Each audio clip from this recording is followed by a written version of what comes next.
ಇದೆಲ್ಲದರ ಜೊತೆಗೆ ನಾಳೆಯಿಂದ ನಯಾ ದುನಿಯಾ ಅಂತ ಅಂದ್ರೆ ಅನ್ಲಾಕ್ 3.0 ನಾಳೆಯಿಂದ ಚಾಲ್ತಿಗೆ ಬರುತ್ತೆ. ಕರುನಾಡು ಬಹುತೇಕ ಈಗ ಲಾಕ್ ಮುಕ್ತ ಆಗಿದೆ. ಬಟ್ ಇರುವಂತ ಮತ್ತೊಂದಷ್ಟು ನಿಯಮಗಳು, ನಿಬಂಧನೆಗಳು, ಇದಕ್ಕೆಲ್ಲ ನಾಳೆಯಿಂದ ಮುಕ್ತಿ ಸಿಗುತ್ತೆ. ಅಂಗಡಿ ಮುಂಗಟ್ಟುಗಳಲ್ಲಿ ವ್ಯಾಪಾರಕ್ಕೆ ಅವಧಿ ವಿಸ್ತರಣೆ ಎಷ್ಟು ಸಮಯ ತನಕ? ಹಾಗಾದ್ರೆ ಅನ್ಲಾಕ್ 3.0 ನ ಮಾರ್ಗಸೂಚಿಯಲ್ಲಿರುವಂತಹ ವಿನಾಯಿತಿಗಳು ಏನೇನು, ಯಾವ್ಯಾವ ವಲಯಕ್ಕೆ ಏನೇನು ವಿನಾಯಿತಿ ಕೊಟ್ಟಿದ್ದಾರೆ ಅದನ್ನು ನಾವು ನೋಡ್ತಾ ಹೋಗೋಣ.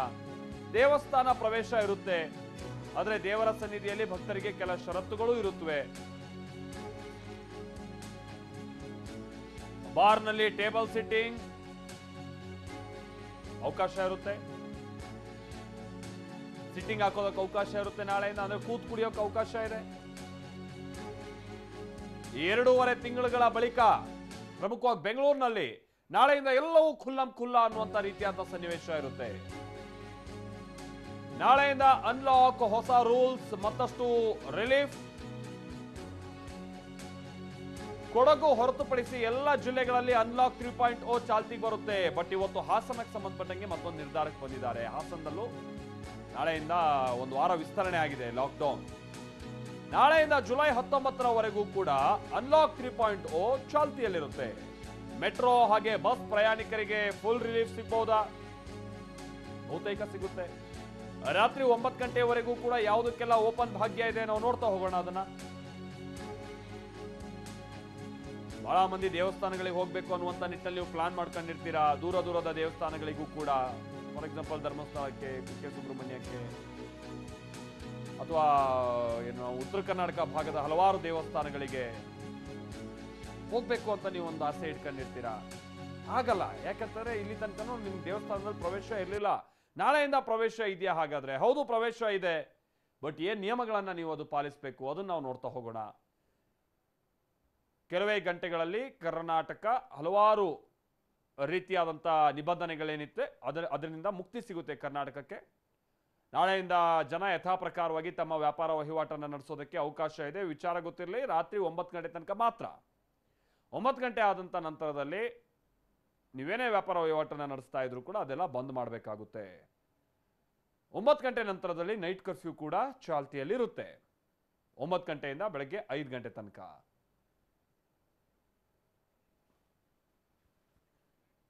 ಆಮೇಲೆ ವೀಕೆಂಡ್ ಕರ್ಫ್ಯೂ ಅನ್ನುವಂಥದ್ದು ಇನ್ನು ಮುಂದೆ ಇರೋದಿಲ್ಲ ಅನ್ನುವಂಥದ್ದನ್ನು ಕೂಡ ಸರ್ಕಾರ ಹೇಳಿದೆ. ಅಂಗಡಿಗಳಲ್ಲಿ ವ್ಯಾಪಾರಕ್ಕೆ ನಾನು ಈಗ ತಾನೇ ಹೇಳ್ದಂಗೆ ರಾತ್ರಿ 9 ಗಂಟೆವರೆಗೂ ಮಾತ್ರ ಅವಕಾಶ ಇದೆ. 5 ಗಂಟೆ ತನಕ ಇತ್ತು ಅವಕಾಶವನ್ನ, ಅದನ್ನ 9 ಗಂಟೆವರೆಗೂ ಕೂಡ ಎಕ್ಸ್ಟೆಂಡ್ ಮಾಡಲಾಗಿದೆ. ಪ್ರಮುಖವಾಗಿ ನಾಳೆಯಿಂದ ಶಾಪಿಂಗ್ ಮಾಲ್ಗಳನ್ನ ತೆರೆಯೋದಕ್ಕೆ ಅವಕಾಶ ಇದೆ, ಬಾರ್ಗಳನ್ನ ತೆರೆಯೋದಕ್ಕೆ ಅವಕಾಶ ಇದೆ. ಆದ್ರೆ ಪಬ್ಗಳ ಓಪನ್ ಮಾಡೋದಕ್ಕೆ ಅವಕಾಶ ಇಲ್ಲ.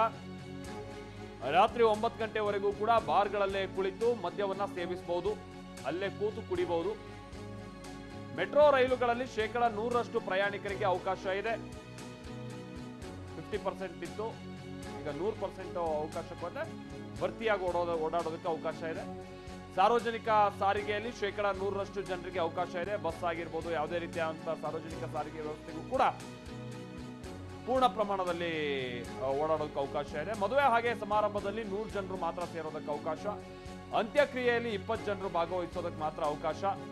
ಸರ್ಕಾರಿ ಹಾಗೆ ಖಾಸಗಿ ಕಚೇರಿ ಜೊತೆಗೆ ಕೈಗಾರಿಕೆಗಳಲ್ಲಿ 100% ಸಿಬ್ಬಂದಿಯನ್ನ ಬಳಸಿಕೊಳ್ಳೋದಕ್ಕೆ ಅವಕಾಶವನ್ನ ಮಾಡಿಕೊಳ್ಳಲಾಗುತ್ತೆ. ನಾಳೆಯಿಂದ ಚರ್ಚ್, ಮಸೀದಿ, ದೇವಸ್ಥಾನ ಎಲ್ಲ ಕಡೆನೂ ಕೂಡ ಅಂದ್ರೆ ಧಾರ್ಮಿಕ ಕೇಂದ್ರಗಳಿಗೆ ಭಕ್ತರಿಗೆ ಹೋಗೋದಕ್ಕೆ ಅವಕಾಶ ಇದೆ.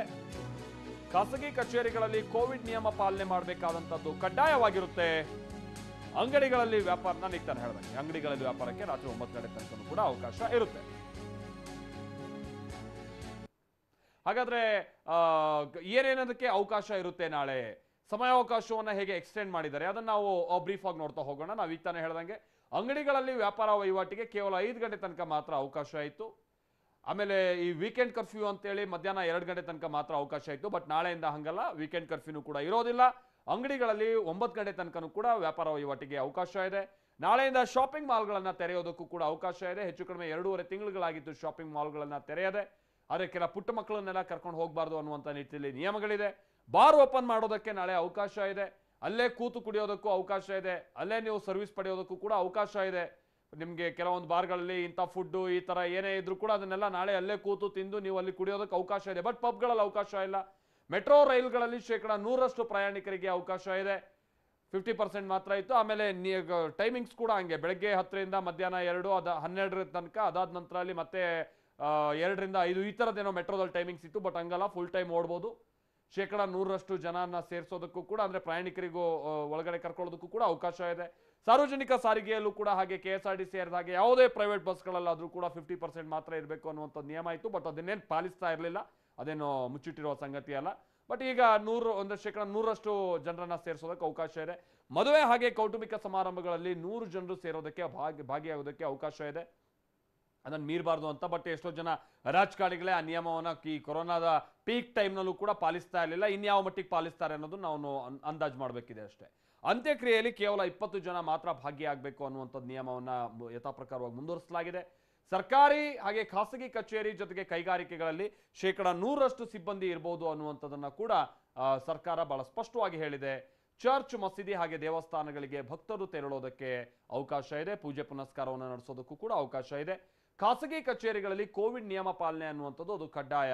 ಕೋವಿಡ್ ನಿಯಮ ಪಾಲನೆ ಏನು, ಅಲ್ಲಿ ಸಿಬ್ಬಂದಿಯ ನಡುವೆ ಏನು ಅಂತರ ಅನ್ನುವಂಥದ್ದು ಇರಬೇಕು, ಆಮೇಲೆ ಸ್ಯಾನಿಟೈಸಿಂಗ್ ವ್ಯವಸ್ಥೆ ಇರಬೇಕು, ಮಾಸ್ಕ್ ಕಡ್ಡಾಯ ಅನ್ನುವಂಥ ವ್ಯವಸ್ಥೆ ಇರಬೇಕು, ಅಂಥದ್ದನ್ನೆಲ್ಲ ಪಾಲಿಸಬೇಕು ಅನ್ನುವಂಥದ್ದು ಬಹಳ ಸ್ಪಷ್ಟವಾಗಿ ಸೂಚನೆಯಲ್ಲಿ ನೀಡಲಾಗಿದೆ.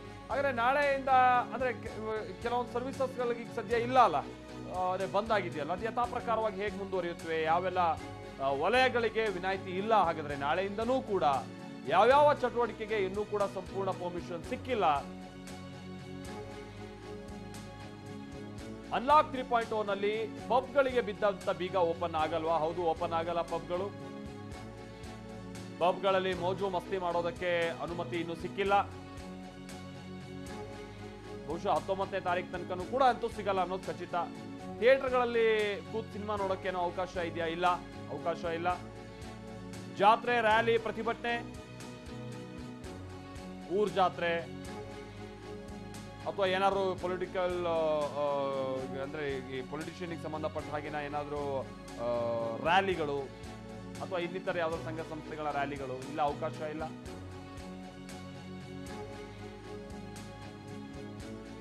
ಯಾವ್ದ್ಯಾವುದಕ್ಕೆ ನಾಳೆಯಿಂದನೂ ಕೂಡ ನಿಯಮದ ಪ್ರಕಾರವಾಗಿ ಅನುಮತಿ ಇರೋದಿಲ್ಲ, ಅದನ್ನ ನಾವು ನೋಡ್ತಾ ಹೋಗೋಣ. ಅನ್ಲಾಕ್ 3.0 ನಲ್ಲೂ ಕೂಡ ಪಬ್ಗಳ ಬಾಗಿಲು ತೆರೆಯೋದಕ್ಕೆ ಪರ್ಮಿಷನ್ ಇನ್ನೂ ಕೂಡ ಸಿಕ್ಕಿಲ್ಲ.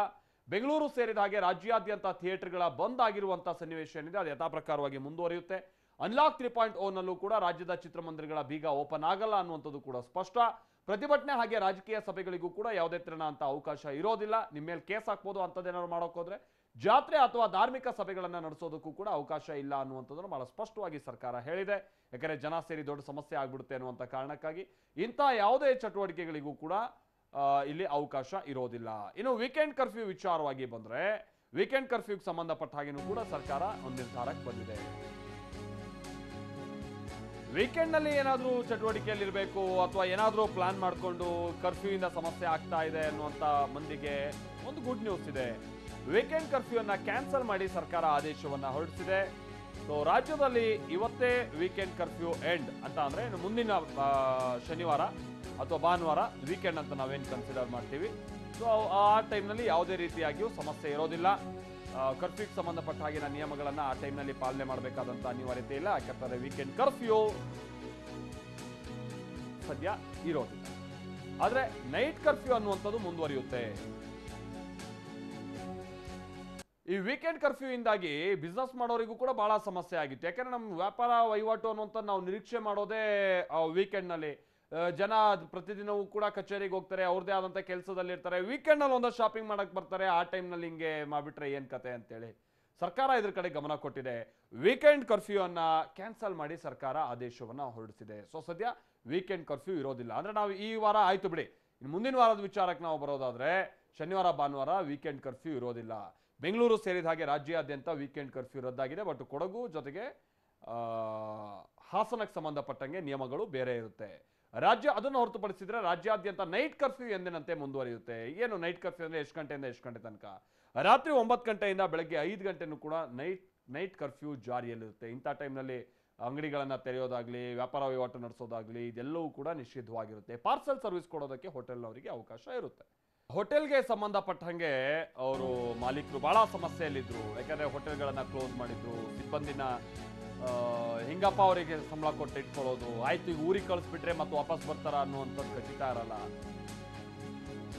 ಈಗ ಹೋಟೆಲ್ಗಳಲ್ಲಿ ಕೂತು ಊಟ ಸವಿಯೋದಕ್ಕೆ ಪರ್ಮಿಷನ್ ಅನ್ನ ಕೊಟ್ಟಿದ್ದಾರೆ.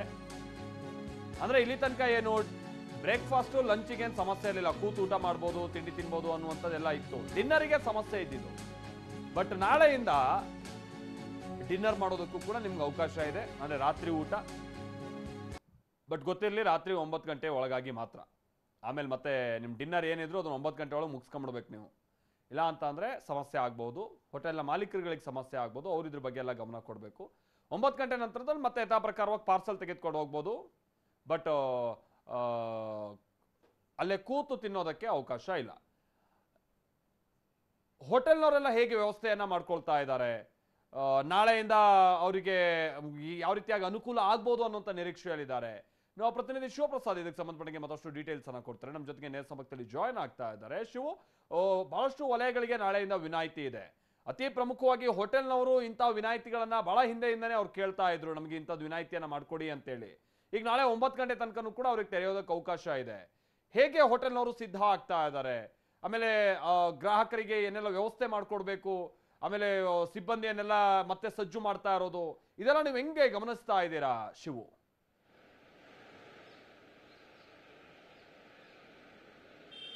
ಮಲ್ತೇಶ್, ಈಗಾಗಲೇ ಹೋಟೆಲ್ಗಳಿಗೆ ಬಿಗ್ ರಿಲೀಫ್ ಸಿಕ್ಕಿರ್ತಕ್ಕಂಥದ್ದು ನೀವೀಗಾಗಲೇ ನನ್ನ ಹಿಂಭಾಗದಲ್ಲಿ ಗಮನಿಸ್ತಾ ಇದ್ದೀರಾ. ಮೊದಲಿಗೆ ಹೋಟೆಲ್ಗಳಲ್ಲಿ ಪಾರ್ಸಲ್ಗಳಿಗೆ ಮಾತ್ರ ವ್ಯವಸ್ಥೆಯನ್ನು ಮಾಡಿಕೊಳ್ಳಲಾಗಿತ್ತು. ಆದರೆ ತದನಂತರದಲ್ಲಿ ಪಾರ್ಸಲ್ಗಳ ಹೊರತಾಗಿಯೂ ಕೂಡ ಈಗಾಗಲೇ ಬಿಗ್ ರಿಲೀಫನ್ನು ನೀಡಿರ್ತಕ್ಕಂಥ ಹಿನ್ನೆಲೆಯಲ್ಲಿ ಒಳಭಾಗದಲ್ಲೂ ಕೂಡ ಅವರಿಗೆ ಕೂತು ವ್ಯವಸ್ಥೆಗಳನ್ನು ಮಾಡ್ಕೊಡೋದಕ್ಕೆ ಸಾಕಷ್ಟು ವ್ಯವಸ್ಥೆಗಳನ್ನು ಮಾಡ್ಕೊಂಡಿದ್ದಾರೆ.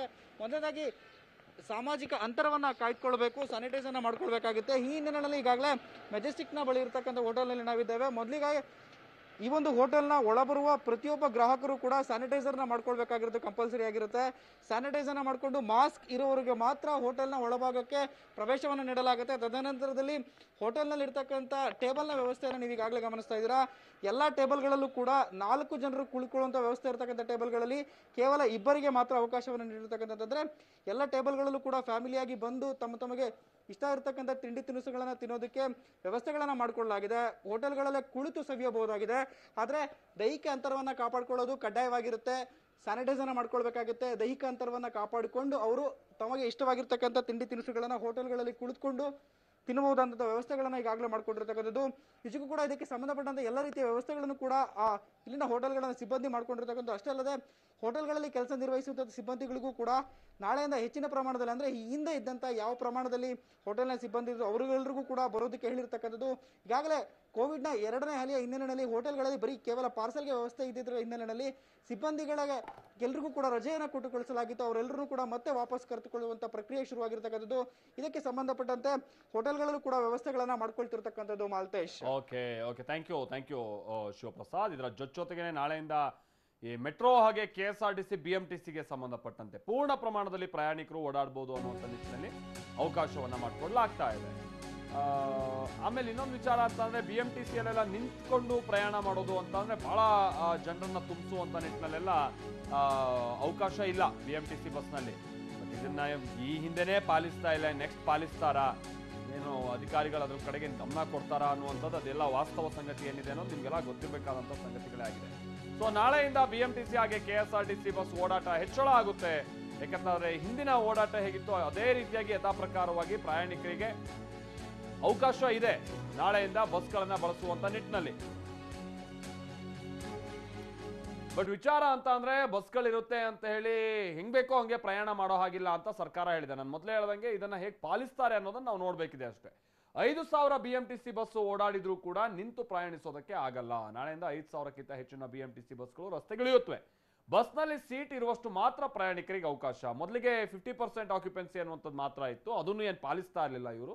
ಈಗ ಸೀಟು ಫಾರ್ ಎಕ್ಸಾಂಪಲ್ ಒಂದು ಬಸ್ನಲ್ಲಿ 42 ಸೀಟ್ ಇದೆ ಅಂತಂದ್ರೆ 42 ಸೀಟ್ನಲ್ಲಿ ಮಾತ್ರ ಕುಳಿತು ಪ್ರಯಾಣಿಸೋದಕ್ಕೆ ಅವಕಾಶ. ನಿಂತ್ಕೊಂಡೆಲ್ಲ 50-100 ಜನ ಓಡಾಡೋಕ್ಕೆ ಅವಕಾಶ ಇಲ್ಲ. BMTC ಚಾಲಕರು ಮತ್ತು ನಿರ್ವಾಹಕರಿಗೆ ಈ ಬಗ್ಗೆ ಸೂಚನೆ ಹೋಗಿದೆಯಂತೆ. ಸೊ TV9ಗೆ BMTCಯ ವ್ಯವಸ್ಥಾಪಕ ನಿರ್ದೇಶಕಿ ಸಿ ಶಿಖಾ ಅವರು ಇದಕ್ಕೆ ಸಂಬಂಧಪಟ್ಟಂಗೆ ಮಾಹಿತಿಯನ್ನ ಕೊಟ್ಟಿದ್ದಾರೆ. ನಾವೀಗ ಆಲ್ರೆಡಿ ಈ ನಿಯಮಗಳನ್ನ ಹೇಳಿದ್ದೀವಿ. ಕೋವಿಡ್ ರೂಲ್ಸ್ ಅನ್ನ ಬ್ರೇಕ್ ಮಾಡಿದ್ರೆ ಅಧಿಕಾರಿಗಳು ದಂಡ ಹಾಕ್ತಾರೆ ಅನ್ನುವಂಥದ್ದು ಈಗ ಹಿರಿಯ ಅಧಿಕಾರಿಗಳು ಕೊಟ್ಟಿರುವಂತ ಎಚ್ಚರಿಕೆ. ಆಮೇಲೆ ಬೆಂಗಳೂರಿನಲ್ಲಿ ರಾತ್ರಿ 9 ಗಂಟೆಯಿಂದ ಬೆಳಗ್ಗೆ 5 ಗಂಟೆ ತನಕನೂ ಕೂಡ BMTC ಓಡಾಟ ಇರಲ್ಲ, ಅದನ್ನು ಕೂಡ ನೀವು ಗಮನ ಕೊಟ್ಬಿಡಿ. ನೈಟ್ ಕರ್ಫ್ಯೂ ಹಿನ್ನೆಲೆಯಲ್ಲಿ ರಾತ್ರಿ ವೇಳೆ BMTC ಸಂಚಾರ ಇರಲ್ಲ. ಈ ಸಂದರ್ಭದಲ್ಲಿ ಏನಂದ್ರೆ ರಾತ್ರಿ ಸಂದರ್ಭದಲ್ಲೂ ಕೂಡ ಕೆಲ ಬಸ್ಗಳು ಪ್ರಯಾಣಿಸ್ತಾ ಇದ್ವು. ಆಮೇಲೆ ಬೆಳಗ್ಗೆ ಪ್ರಮುಖವಾಗಿ 4 ಗಂಟೆ 3:30 ಸಂದರ್ಭದಲ್ಲೇ ಕೆಲ ಬಸ್ಗಳು ಓಡಾಡ್ತಾ ಇದ್ವು. ಅಂಥದ್ದು ಯಾವುದೇ ರೀತಿಯಾಗಿ ಬಸ್ಗಳ ಓಡಾಟಕ್ಕೆ ಅವಕಾಶ ಇಲ್ಲ ಅನ್ನುವಂಥದ್ದನ್ನ ಹೇಳಲಾಗಿದೆ. ಆಮೇಲೆ KSRTCಗೆ ಸಂಬಂಧಪಟ್ಟಂಗೆನೂ ಕೂಡ ನಾಳೆಯಿಂದ ಬಹುತೇಕ ಪ್ರಮಾಣದಲ್ಲಿ KSRTC ಬಸ್ಗಳು ರಸ್ತೆಗೆ ಇಳಿಯುತ್ತವೆ. ಆದರೆ 100% ಪ್ರಯಾಣಿಕರಿಗೂ ಕೂಡ ಅವಕಾಶವನ್ನ ಮಾಡಿಕೊಡಲಾಗಿದೆ. ಅಗೇನ್ ಅಲ್ಲೂ ಕೂಡ ಹಂಗೇನೆ ನಿಂತೆಲ್ಲ ಓಡಾಡಬಾರ್ದು ಅನ್ನುವಂಥ ರೀತಿಯಲ್ಲಿ ಸೂಚನೆ ಇದೆ. ನಾಳೆಯಿಂದ 3,500ದಿಂದ 4,000 KSRTC ಬಸ್ಗಳು ಸಂಚಾರ ಮಾಡುತ್ತವೆ ಅನ್ನೋದು ಗೊತ್ತಾಗ್ತಾ ಇದೆ. ಬೆಂಗಳೂರಿನಲ್ಲಿ TV9ಗೆ ವ್ಯವಸ್ಥಾಪಕ ಪ್ರಭಾಕರ್ ರೆಡ್ಡಿ ಅವರು ಇದಕ್ಕೆ ಸಂಬಂಧಪಟ್ಟಂಗೆ ಮಾಹಿತಿಯನ್ನು ಕೊಟ್ಟಿದ್ದಾರೆ. KSRTCಗೆ ಸಂಬಂಧಪಟ್ಟಂಗಿನ ಸಂಚಾರ ವಿಭಾಗದ ವ್ಯವಸ್ಥಾಪಕರು KSRTC ಬಸ್ನಲ್ಲೂ ಕೂಡ ನಿಂತು ಪ್ರಯಾಣ ಮಾಡೋದಕ್ಕೆ ಅವಕಾಶ ಇಲ್ಲ ಅನ್ನುವಂಥದ್ದನ್ನ ಬಹಳ ಸ್ಪಷ್ಟವಾಗಿ ಸೂಚನೆ ಕೊಡಲಾಗಿದೆ. ಆಸನದ ಸಾಮರ್ಥ್ಯದಷ್ಟು ಮಾತ್ರ ಪ್ರಯಾಣಿಕರನ್ನ ಕೂರಿಸಬೇಕಾಗುತ್ತೆ ಅನ್ನುವಂಥದ್ದನ್ನ ಕೂಡ ಈಗ ಅಧಿಕಾರಿಗಳಿಗೆ ಸೂಚನೆ ಹೋಗಿದೆ ಅನ್ನುವಂಥದ್ದು ಗೊತ್ತಾಗ್ತಾ ಇದೆ. ನಾವು ಪ್ರತಿನಿಧಿ ಕಿರಣ್ ಇದಕ್ಕೆ ಸಂಬಂಧಪಟ್ಟಂಗೆ ಮತ್ತಷ್ಟು ಡೀಟೇಲ್ಸ್ ಅನ್ನ ಕೊಡ್ತಾರೆ. ನಮ್ಮ ಜೊತೆಗೆ ನೇರ ಸಂಪರ್ಕದಲ್ಲಿ ಜಾಯಿನ್ ಆಗ್ತಾ ಇದ್ದಾರೆ. ಕಿರಣ್, ನಾಳೆಯಿಂದ KSRTC ಹಾಗೆ BMTC ಬಸ್ ಸಂಚಾರ ಪೂರ್ಣ ಪ್ರಮಾಣದಲ್ಲಿ ಲಭ್ಯ ಆಗಬಹುದು ಅನ್ನುವಂಥ ನಿಟ್ಟಿನಲ್ಲಿ ಪ್ರಯಾಣಿಕರು ಒಂದು ನಿರೀಕ್ಷೆಯಲ್ಲಿದ್ದಾರೆ. ಇದಕ್ಕೆ ತಕ್ಕಂಗೆ ಏನೇನು ವ್ಯವಸ್ಥೆ ಮಾಡ್ಕೊಳ್ಳಲಾಗ್ತಾ ಇದೆ? ಯಾಕಂತಂದ್ರೆ ಈಗ ನಿಂತು ಓಡಾಡೋಕೆಲ್ಲ ಅವಕಾಶ ಇಲ್ಲ ಅನ್ನುವಂಥ ಕಾರಣಕ್ಕಾಗಿ ಏನಾದ್ರು ಪ್ರಯಾಣಿಕರ ಸಂಖ್ಯೆ ಜಾಸ್ತಿ ಆದ್ರೆ ಬಸ್ಗಳ ಸಂಖ್ಯೆನೂ ಕೂಡ ಜಾಸ್ತಿ ಆಗ್ಬೇಕಾಗುತ್ತೆ. ಇದ್ರ ಕಡೆ ಎಲ್ಲ ಹೆಂಗೆ ನಿಗಮಗಳು ಗಮನ ಕೊಟ್ಟಿವೆ, ಏನ್ ಕತೆ?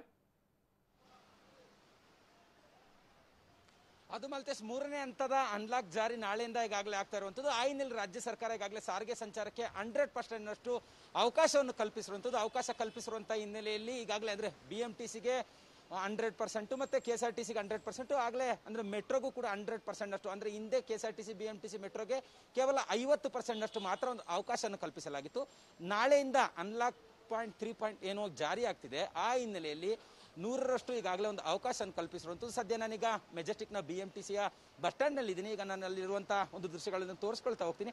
ಅಂದರೆ ಈಗಾಗಲೇ ಈ ಒಂದು ಅನ್ಲಾಕ್ 2.0 ಏನು ಜಾರಿಯಾಗಿತ್ತು, 2.0ನಲ್ಲಿ 2,500ರಿಂದ 3,000 BMTC ಬಸ್ಸುಗಳು ಮಾತ್ರ ಬೆಂಗಳೂರಿನಾದ್ಯಂತ ಸಂಚಾರವನ್ನು ಮಾಡ್ತಿತ್ತು.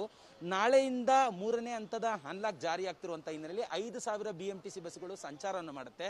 ಆದರೆ ವೀಕೆಂಡ್ ಕರ್ಫ್ಯೂ ಈಗಾಗಲೇ ಕೂಡ ತೆಗೆದು ಹಾಕಿರುವಂಥ ಹಿನ್ನೆಲೆಯಲ್ಲಿ ನೈಟ್ ಕರ್ಫ್ಯೂ ಜಾರಿಯಲ್ಲಿರುತ್ತೆ. ಅಂದರೆ BMTC ಏನು ಹಿಂದೆ ಸಂಪೂರ್ಣವಾಗಿ ಸಂಚಾರವನ್ನು ಮಾಡ್ತಿತ್ತು ಅದು ಇರೋದಿಲ್ಲ. ರಾತ್ರಿ 9 ಗಂಟೆಯಿಂದ ಬೆಳಗ್ಗೆ 5 ಗಂಟೆವರೆಗೂ ಸಂಚಾರ ಇರೋದಿಲ್ಲ. ಬೆಳಗ್ಗೆ 6 ಗಂಟೆಯಿಂದ ರಾತ್ರಿ 9 ಗಂಟೆವರೆಗೂ ಮಾತ್ರ BMTC ಬಸ್ಸುಗಳು ಸಂಚಾರವನ್ನು ಮಾಡುತ್ತೆ.